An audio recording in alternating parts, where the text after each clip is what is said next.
Hi, I'm Robert Osborne. Every Monday over the last 2 months, we premiered the latest chapter in the documentary series, The Story of Film, an Odyssey, which looks at both filmmaking in the U.S. as well as around the world, from the 1800s to the present time. Well, last week our focus was on American cinema during the late 1960s and the 1970s. Tonight with Chapter 10, we stay in that time frame but observe filmmaking far beyond sunny California. And my co-host is the writer, director, and narrator of this 15-part series, Mark Cousins. Welcome again, Mark. Thank you, Robert. Now, was it a particular challenge for you to go to these other countries and talk to filmmakers there? This was one of the most exciting bits, certainly a challenge for me. But what I liked was that I knew that I wanted to say to people, we know about Scorsese, we know about Coppola in the 70s, but just at the same time, in West Africa, in Senegal, there were filmmakers equally important coming along. So that's what this bit had to do. I went to West Africa and filmed in the places where these new filmmakers, less well-known names, were making masterpieces. Djibril Diop Mambéty, Ousmane Sembène, filmmakers who change the language of the movies but are not so much part of what we know. Now, you as a film historian, you already knew about a lot of these people, but did you learn a lot that you didn't know? And did you find out about filmmakers that you weren't that aware of? Yes, I did. You think you know about a filmmaker until you go to their home, you go to their land, you go to their country, and you discover so much about them through being there and meeting the people that they knew. There's one filmmaker featured in this episode who's one of my favorite directors, Mambéty. And I thought of him as a rebellious guy making a new type of African cinema. And then I went there and his friends all said, you know, he was a punk. And once that word punk was enough to help me understand his determination to shake things up. So something like that, you know, or if you even, for some reason, even if you go to the cafe where a great filmmaker sat, you get a sense of them more. So that was great. And this bit of the story, it goes to Africa, but it also goes to Germany, the new German cinema, right. All those great filmmakers, Wim Wenders, Fassbinder, etc. And once again, to go there, you just get a sense of their world. Well, that's what this series brings us, I think. It's such an international feeling about it. We always tend to think of films as Hollywood. Yes. And there's so much else going on in the world. If there was one European filmmaker above any others that maybe we don't know so well here in this country, who would that be? And who should we study that we maybe don't? Of the European filmmakers, I'm going to mention somebody who is quite well known, but still not valued enough, I think, and it's Bernardo Bertolucci. The reason why is right at the beginning of this period, in 1970, when he was just 30, he released two films, The Conformist and The Spider Stratagem. Both of them masterpieces. It's actually annoying that he was so brilliant, so young. 30, yes. 30. But the reason why I mention him is that he was looking at the films of Gene Kelly. He was looking at the great films of Max Ophuls. He was looking at beautiful cinema, you know, glossy cinema, but also marrying it with European sensibility. So what he did was build a bridge between Europe and American cinema, and that bridge remained, and out of that came lots of people like Francis Coppola's work, etc. So I think that Bertolucci is a key figure in this period for that reason. He marries the beautiful and the true, and that's what the best filmmakers did. Well, let's see what's ahead. Let's see what's going on around the world in film from the late 60s through the 70s. The TCM premiere of Chapter 10 of The Story of Film, an Odyssey. This chapter is subtitled Radical Directors in the 70s Make State of the Nation Movies. Hi, I'm Robert Osborne. Right now here on TCM, we're going to be spotlighting blockbusters of the 1970s, not just from Hollywood, but from around the world, including India, Hong Kong, and the Middle East. All part of our 15-week presentation of The Story of Film, an Odyssey, the British documentary series about the world of movies from the beginning of the medium up until today.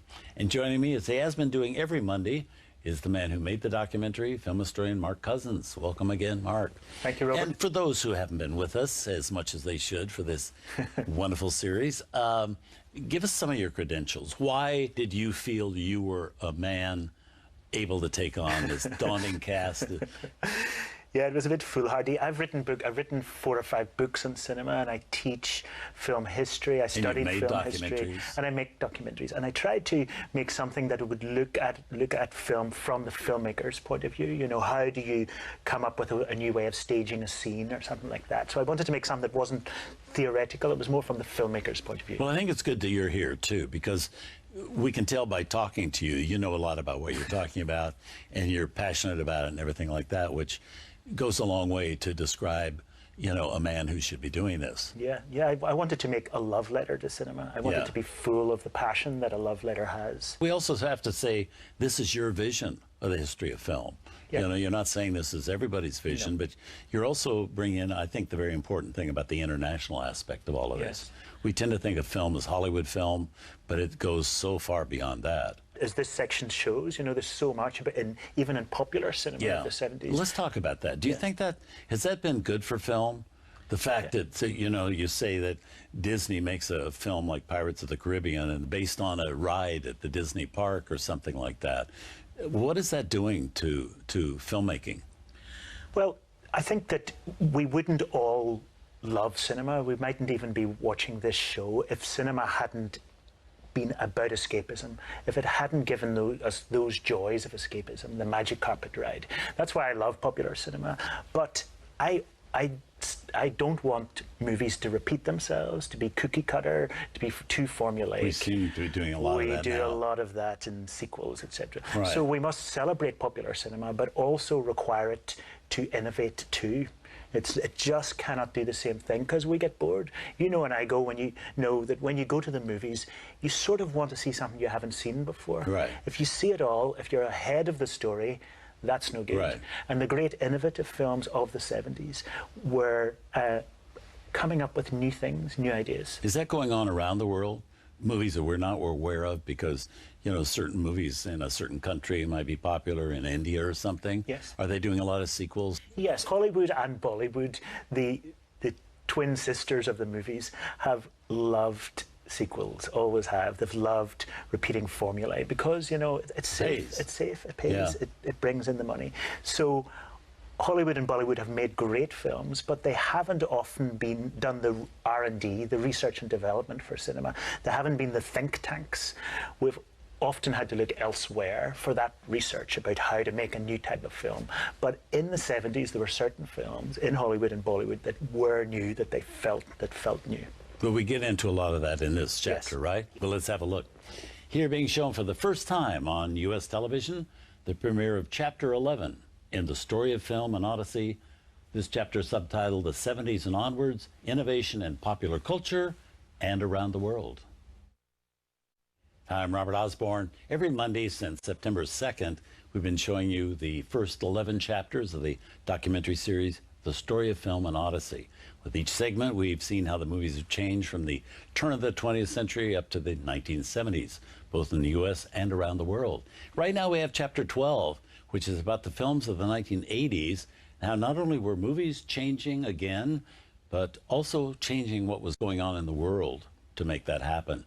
Back with me is Mark Cousins, the writer, director, and narrator of the entire 15-part series. Welcome back, Mark. Thank you, Robert. Now, you start this about protesting in the movies with a segment with Ronald Reagan and Margaret Thatcher. Why did you pick them to start this chapter? I think in the English-speaking world in the 1980s, there was a political shift. Everyone agrees, you know, and it became a time where money became more of an issue for society, and a lot of the filmmakers reacted against that. Certainly, where I live in the UK, we had a whole generation of filmmakers who were trying to challenge those social and political changes. And also here in North America, we had filmmakers like Spike Lee and John Sayles who were saying, look, what's going on in the marketplaces and the money world doesn't quite reflect what's happening in the lives for African Americans and for working class people, all the different diverse types of people throughout North America. So that was very interesting. And that's just the start. Then you jump to China, and you see China was opening its society a bit. A whole new generation of filmmakers came along, and then Tiananmen Square happened, and all that closed down again. And then if you look in the USSR, Gorbachev perestroika and opening there, and new filmmakers saying new things there. So it started to look to me that all around the world, some of the best filmmakers were protesting or reflecting social change. There was so much going on during that period, the 80s. Was there a lot that you had that you wanted to have in this particular hour that you didn't have time for? Yes, particularly in the Soviet Union, because not only in the Soviet Union were masterpieces made, a famous war film, Come and See, one of the best films I think ever made, but also in the 1980s in the Soviet Union, the films from the 70s and the 60s that had been banned were so slowly starting to be released. So there was this thaw. So this was a period when I was looking at it, which wasn't only about the 80s, it was about earlier pictures that were coming back from the dead, as it were. So there was a lot to look at here and a lot to get in. Now, let me ask you a question. Now, you obviously shave every day and you shower and all of that kind of stuff, and you travel all over the world getting these interviews. When do you have time to see these movies that you're so knowledgeable about? Well, I've just the Chinese films and the ones in Poland and the, Yeah. you know, you're everywhere. I've always watched lots of films, but I also go to lots of film festivals. And in film festivals, as you well know, you often see films that don't get distributed in your own Right. country. So that's a way. And I'm lucky enough to be invited on juries. And so recently I saw all the new films from the Ukraine. And earlier in the year, I was invited to Albania to see all the new Albanian films. So it's like you sort of feast on a national cinema. And I think I've got a good visual memory, so I don't lose them. They stay in my head. Right, that's good. Ready to be Yeah, done something to. because you do cover a lot of space. A lot of space. Yes, you do indeed. Well, let's see what you brought us with this chapter. Here's the premiere of Chapter 12 of the story of film and Odyssey, subtitled The 1980s, Movie Making and Protest Around the World.